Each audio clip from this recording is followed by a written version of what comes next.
Well, when you first approach our next stop here at the museum, you think it almost sounds like you're entering into a party. But here to tell us that that is not the case is Marcel Kimberly, cultural planner for the City of Ottawa. What's the theme in this area? Well, the way that we've disguised this house is the overall theme is something lives within. We can't give too much away. I'm sure you can understand why. But you're right. At first glance, you walk in and you walk into a kitchen and think you're headed to a party. But then you realize that if you were heading into a party, why would there be dust cloths on everything? And why would everything be covered? So, and then you get a glimpse of the mummified earwigs, the coffin syrup. And then as you come into this next room, I think you described it as, this is where you realize something's wrong. Yeah, this is kind of when you start hearing the whispers and you're surrounded by darkness, and then you realize, wait a second, something's not right. And this is where everything kind of goes wrong. And what's so fun about being me on these weekends is that I get to hear all of the screams coming out of this house and from around the village.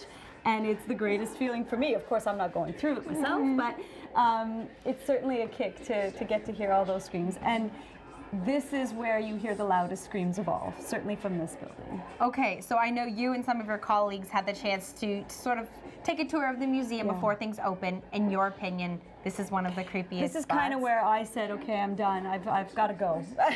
I'm done. And I am used to this site. I'm here all the time, and I was done. After this building, I was done.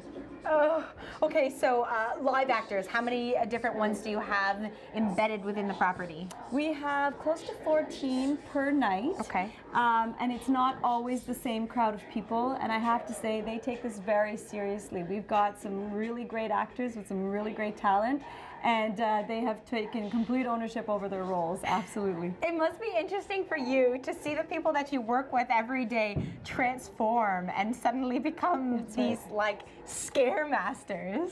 You know, I think we all secretly like to scare people, so that's fun. However, some are staff, but most of them do it on a volunteer basis. Okay. So they are just out to get other people and mess with people's heads a little bit. So that's their fun. They come out here and have a great time.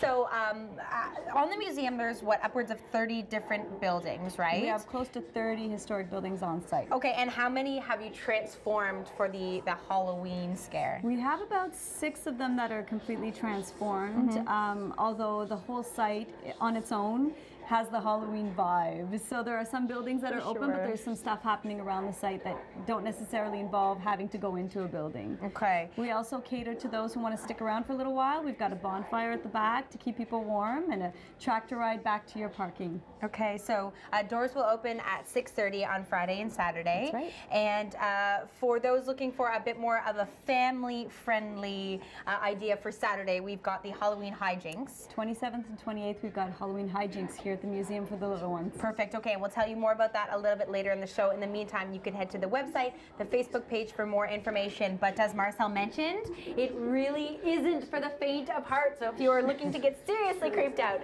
come on down and check out the Cumberland Heritage Village Museum.